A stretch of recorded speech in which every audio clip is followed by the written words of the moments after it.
India में आखिर क्यों इतनी ज्यादा हर साल गर्मी पड़ रहा है? आखिर क्यों इंडिया जल रहा है? आखिर क्या रीजन हो सकती है इतनी ज्यादा हीट वेव की? वही अगर आपको याद हो तो पिछले साल 2023 में जब समर का सीजन आया था तो उस साल इतनी ज्यादा भीषण गर्मी पड़ी थी कि पिछले 2000 सालों का रिकॉर्ड टूट गया था। लेकिन अब बात करें साल 2024 की तो साइंटिस्ट का यह कहना है कि इस साल बहुत ही ज्यादा भीषण गर्मी पड़ेगी और बहुत ही ज्यादा हीट वेव होगी, जिसे आप देख भी रहे हैं और इस हीट वेव से आप जूझ रहे हैं और देश भर में हीट वेव की वार्निंग दी जा रही है। और ऐसा नहीं है कि ये सिर्फ इंडिया में ही हो रहा है, बल्कि इंडोनेशिया, सिंगापुर और म्यांमार ऐसी बहुत सी कंट्री है जो कि साउथ एशिया में हर जगह इसी तरह के हीट वेव को देखा जा रहा है। आखिर क्या कारण हो सकता है इतनी ज्यादा गर्मियों के पीछे? क्या इतनी ज्यादा गर्मियों के पीछे सिर्फ ग्लोबल वार्मिंग और क्लाइमेट चेंज का हाथ है? तो ऐसा नहीं है। चलिए समझते हैं दो ऐसी मेजर रीजन जिसकी वजह से इतनी ज्यादा हीट वेव और नेचुरल डिजास्टर आई हुई है और बेसिक लेवल पर इस हीट वेव का क्या सोल्यूशन कर सकते हैं। चलिए समझते हैं इस पूरी वीडियो में। देखिए, धरती और सूरज का जो डिस्टेंस का जो रिलेशन है, जहां अर्थ इस सन का जो चक्कर लगाती है, जिस वजह से धरती पर क्लाइमेट चेंज होती है। गर्मियों के बाद सर्दियां, सर्दियों के बाद गर्मियां आते रहती है और इस इफेक्ट के बाद दूसरा सबसे मेजर इफेक्ट होती है एल नीनियो की।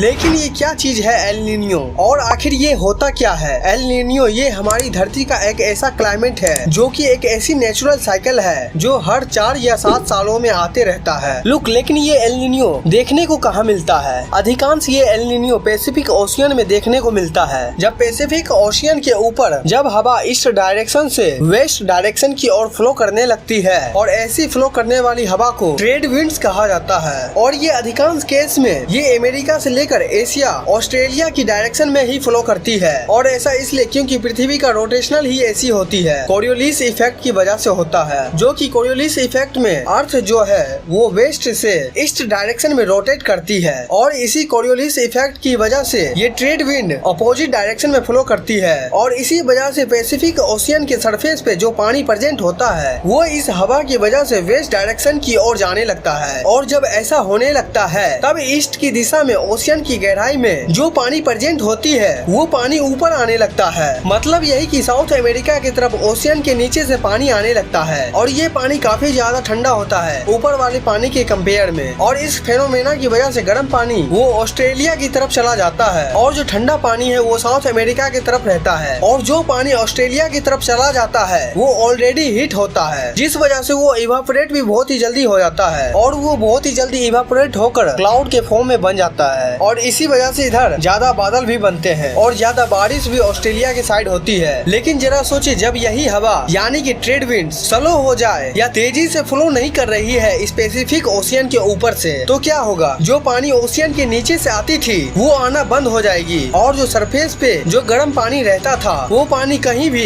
इवापोरेट हो जाएगा और क्लाउड बनने लगेगा, जिससे कि अब पैसिफिक ओशियन के बीच कहीं भी बारिश हो सकता है, जिस वजह से ऑस्ट्रेलिया की साइड बारिश नहीं होने के कारण वहाँ काफी ज्यादा सुखाव होने लगेगा। और ऐसा ही होता है। लेकिन ये एल नीनियो कभी भी रेगुलर नहीं होता है। कभी ये 3 साल बाद होता है या 5 साल बाद या फिर 7 साल बाद होता है। लेकिन जब एल नीनियो स्टार्ट होता है तो इसका टाइम पीरियड 6 महीने से लेकर साल भर तक चलते रहता है। जब ये एल नीनियो का टाइम पीरियड चलता है तो पूरी दुनिया भर के क्लाइमेट और वेदर पैटर्न पूरी तरह से बदलने लगता है, जिस वजह से ऑस्ट्रेलिया और साउथ ईस्ट एशिया में बहुत ही ज्यादा गर्मियाँ पड़ती है और बहुत ही ज्यादा हीट वेव होने लगती है। और अभी देखा जाए तो एक एल नीनियो का साइकिल चल रहा है जो कि 2023 से लेकर 2024 तक यानी कि अभी तक ये चल रहा है। अब इसी एल नीनियो के अलावा एक और फेनोमेना होता है ला नीनिया का, जो कि एल नीनिया के ठीक उल्टा है। ला नीनिया के केस में होता यह है कि जब वही ट्रेड विंड बहुत ही ज्यादा फास्ट फ्लो करने लगे यानी कि वेस्ट डायरेक्शन की ओर, यानी कि वो बहुत ही ज्यादा फास्ट स्ट्रॉन्ग फ्लो करने लगता है, तो ऐसे में पैसिफिक ओशियन की गहराई से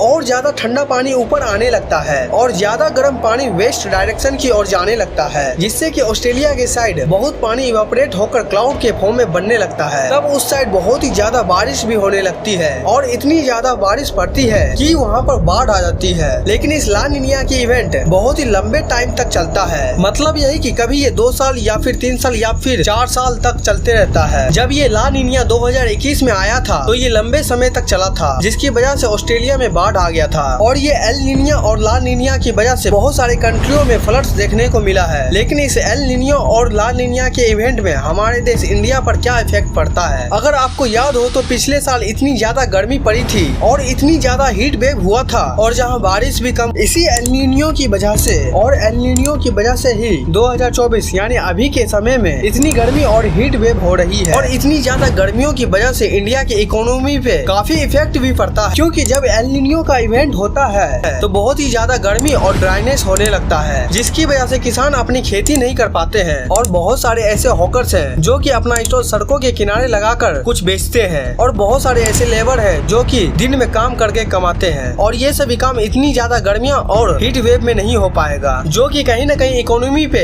इफेक्ट पड़ेगा। और जब ला नीनिया का इवेंट होता है तो बहुत ज्यादा बारिश होती है, तो जिसकी वजह से फ्लड्स भी आ जाते हैं, जिससे कि इकोनॉमी का काफी नुकसान भी होता है। और इसी ला नीनिया के इवेंट में बहुत सारी कंट्री में ड्राउट्स देखने को मिले हैं और बहुत सी कंट्री में फ्लड्स भी देखने को मिले। इधर हाल ही में हुई दुबई में भीषण बारिश और फ्लड्स के पीछे इसी ला नीनिया की इवेंट का हाथ है। इंडियन मेट्रोलॉजिकल डिपार्टमेंट का एक बेसिक सा रूल है हीट वेव को डिक्लेयर करने का। ये कहते हैं अगर प्लेस में 40 डिग्री सेल्सियस के ऊपर हो, कोस्टल एरिया में 37 डिग्री सेल्सियस के ऊपर हो या हिल्स एरिया में 30 डिग्री सेल्सियस के ऊपर हो, उसे हीट वेव डिक्लेयर कर दिया जाएगा। इन सभी के अलावा एक इफेक्ट और ऐसा है जिसके कारण हीट वेव का इम्पैक्ट बहुत ही ज्यादा बढ़ जाता है, और इस इफेक्ट का सॉल्यूशन काफी ज्यादा इजी है बाकी सभी इफेक्ट की कंपेयर में। तो इसे कहा जाता है अर्बन हीट आइलैंड इफेक्ट। इसमें एक शहर के अंदर अलग अलग एरिया में डिफरेंट टेम्परेचर होती है, यानी कि कुछ एरिया ज्यादा गर्म होती है और कुछ एरिया कम गर्म होती है। इस चीज को आपने भी जरूर ही नोटिस किए होंगे, क्योंकि जिस एरिया में ज्यादा पेड़ होती है वहाँ का टेम्परेचर थोड़ा डाउन होता है बाकी सभी एरिया के कंपेयर में। लेकिन जिस एरिया में ज्यादा बिल्डिंग होती है कंक्रीट की और गिलास वाली लंबी लंबी बिल्डिंगे बनी होती है और जहाँ बहुत ही ज्यादा लाइन वाली हाईवे होती है, तो ऐसे एरिया में कुछ ज्यादा ही टेम्परेचर होता है, और ऐसी ही एरिया को अर्बन हीट आइलैंड बोला जाता है। जब ऐसी एरिया में बड़ी बड़ी बिल्डिंगे हो कंक्रीट की या पूरी बिल्डिंगों में गिलास का यूज किया गया हो, ऐसी बहुत सी चीजें हैं जो हीट को एब्जॉर्ब करती है, और उस एरिया में बहुत ही ज्यादा बिल्डिंगे होने की वजह से प्रॉपर एयर का फ्लो नहीं कर पाता है, तो जिससे कि पूरे दिन भर ये सभी बिल्डिंगे हीट को एब्जॉर्ब करती है, जिस कारण यहाँ का टेम्परेचर वैसी जगह से जहाँ ज्यादा पेड़ पौधा है वहाँ से 5 से 8 डिग्री सेल्सियस ज्यादा होती है इन अर्बन हीट आइलैंड वाले एरिया में। अगर आप बात करें इन हीट वेव की सॉल्यूशन का, तो अधिकांश लोगों के दिमाग में अपने घर या ऑफिस में एसी लगाने का ही आइडिया आता है। अधिकांश लोग ये सोचते हैं हम अपने घर में एसी लगा देंगे और इतनी ज्यादा गर्मी से बच जाएंगे, लेकिन ये प्रोसेस भी एक शॉर्ट टाइम के लिए ठीक है, क्योंकि एसी से गर्मी कम नहीं होती है बल्कि गर्मी और ज्यादा बढ़ जाती है। ऐसा इसलिए एसी से निकलने वाली गर्म हवा हमारे एटमॉस्फेयर को ज्यादा गर्म करती है, और वहीं दूसरी तरफ इन एसी को चलाने के लिए जिन बिजली का यूज किया जाता है उस बिजली को बनाने के लिए बहुत सारे कोयले को जलाकर बनाया जाता है। अगर हम सभी को इस गर्मी से कुछ हद तक छुटकारा पाना है तो हमें बहुत सारे पेड़ को लगाना चाहिए, क्योंकि जिन जिन एरिया में ज्यादा ट्री है वहाँ पर इस अर्बन हीट आइलैंड का इफेक्ट कम देखने को मिला है। और इसके अलावा हमें अपने घरों के छत या दीवारों को व्हाइट कलर से पेंट करना चाहिए, जिससे कि होगा ये सन की जो लाइट है आपकी बिल्डिंग पे पड़ेगी और वो सनलाइट रिफ्लेक्ट हो जाएगा, और इन्हीं छोटी छोटी चीजों से इस अर्बन हीट आइलैंड को कुछ कम किया जा सकता है।